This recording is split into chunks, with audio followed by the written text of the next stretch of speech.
PowerPoint ini bisa kamu lihat contohnya pada halaman 410, ya. Nah, di sini halaman 400 perusahaan ya yang berhubungan dengan prosedur tersebut, ya. Di sini ada figur 12.2 itu hanya diberikan sebagian daripada internal control questionnaire untuk penjualan, sebagian. Ya, sepotong saja. Padahal ini harusnya banyak, ya.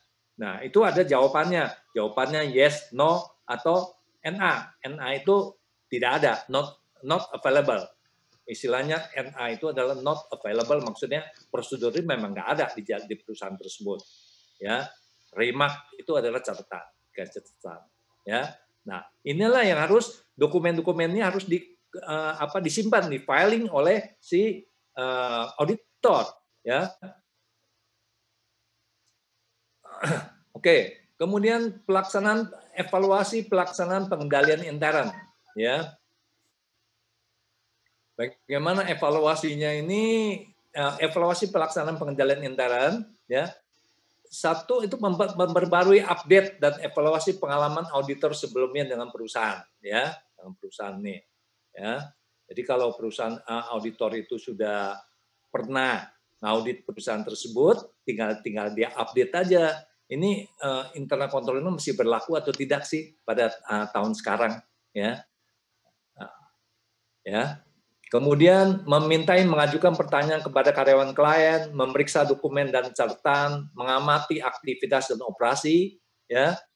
Ini mengamati dan aktivitas dan jalannya perusahaan, ya. Jalannya operasi perusahaan gitu. Kemudian lakukan walkthrough, ya, dari sistem akuntansi. Apa yang dimaksud walkthrough ini, ya? Nah, ini saya tekankan ini kalau auditor ini sangat penting itu mengenai prosedur mengenai walkthrough ini, ya, panduan walkthrough. Walkthrough ini kalau istilah harafiahnya itu adalah jalan sambil memahami, gitu ya. Jadi tembus dia liku-liku ditembusin, ya, tembusin gang-gang dijalanin terus, ya. Dalam proses menjalankan walkthrough, auditor memilih salah satu dari beberapa dokumen dari jenis transaksi dan menelusuri dari awal terus sampai proses akuntansi akhir. Ya. Pada setiap proses tahapan, auditor membuat pertanyaan, mengamati, ya, aktivitas dan memeriksa dokumen secara lengkap dan catatan. Ya. Langkah walkthrough lebih nyaman digabungkan dengan pengamatan, inspeksi, dan pertanyaan untuk meyakinkan bahwa rancangan pengendalian yang dibuat oleh manajemen telah diimplementasikan. Dijalankan, ya, telah dijalankan. Oke. Contoh, kamu mau periksa apa nih? Penjualan, ya, saya penjualan, ya. Kamu periksa nih penjualan, ya. Satu, kamu tahu ya dokumen-dokumen apa yang dipakai oleh penjualan. Satu, PO, ya, mana SO, ya, SO namanya sale order, ya, mana sale ordernya? Oh, bagaimana sale order ini didapat? Ya, tentu pertanyaan-pertanyaan ini tanya ke karyawan yang bersangkutan dong, ya, mana SO-nya, ya. Nah, setelah SO bagaimana cara keluarin barangnya dari gudang? Siapa yang bertanggung jawab mengenai pengeluarannya? Siapa yang otoritas untuk mengeluarkan barang? Ya, catat itu, ya. Ini kita lagi bicara satu prosedur, ya. Catat, ya. Nah, prosedurnya bagaimana itu? Siapa yang berhak menandatangani? Oke, kalau barang sudah diangkut, ya, pakai surat apa? Oh, harus bikin surat jalan. Surat jalannya pre-number atau tidak? Ya, siapa yang menandatangani surat jalan? Ya. Oke, setelah surat jalan, berapa rangkap surat jalan itu dibuat? 3 rangkap, 2 rangkap, ya. Pli, namanya istilah sekarang berapa pli, ya. Dan setelah surat jalan dibuat, terus bagaimana untuk membuat fakturnya? Ini surat jalan dikirim kemana saja, ya? Oh, dikirim ke bagian keuangan, dikirim ke bagian penjualan dan lain sebagainya, ya. Setelah bagian keuangan, siapa yang berhak untuk membuatkan invoice, ya? Nah, tentu di dalam itu semua pada waktu bikin PO itu kan ada namanya quantity dan price. Kuantitinya kamu lihat benar atau tidak. Price-nya, dasar dari mana dia menentukan price ini? Oh, dia ada master list mengenai price-nya. Coba cocokkan dengan master list itu. Ya, oke, benar nggak master list-nya? Cocokkan, ya. Siapa yang kasih otorisasi bahwa si customer ini bisa hutang 2 bulan, 3 bulan, 4 bulan? Siapa yang berhak otorisasi ini? Yang mengesahkannya siapa? Semua. Ya, jadi ingat ya, bahwa kamu kalau mau bekerja di kantor akuntan, kamu harus mempunyai jiwa apa namanya? Kemarin saya bilang skeptis. Ya, kalau kamu nggak ada jiwa skeptis, nggak mungkin kamu lakukan walkthrough ini.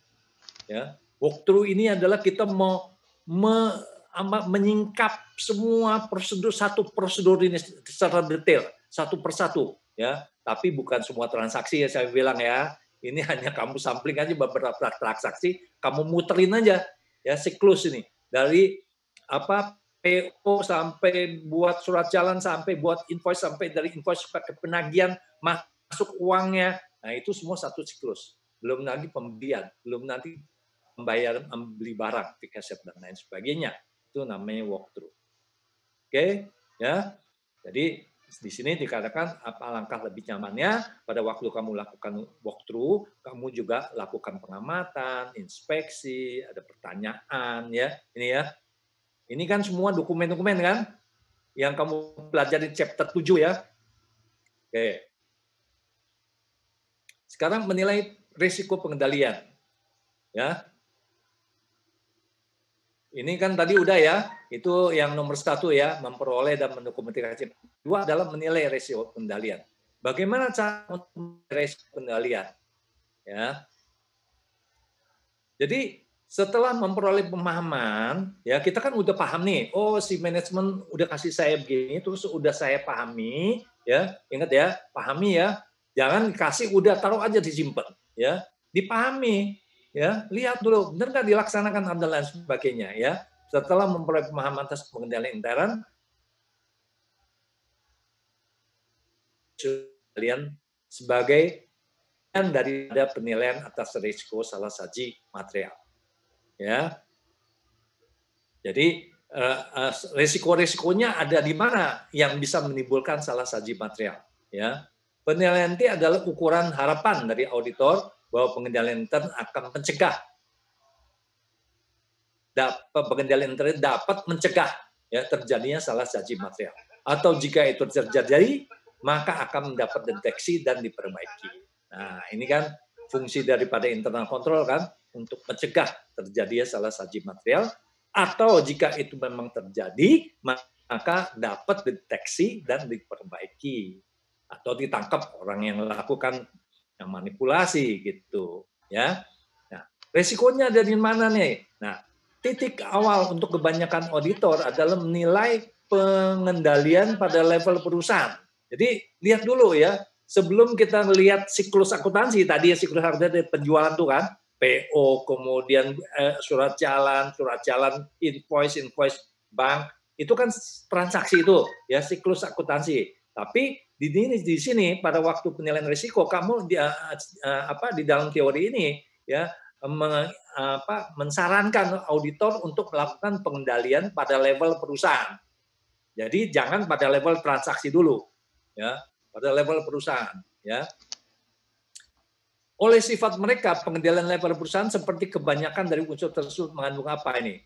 Ini komponen pengendalian lingkungan, komponen penilaian risiko, ya, risiko dan komponen mengenai pengendalian, monitoring, ya.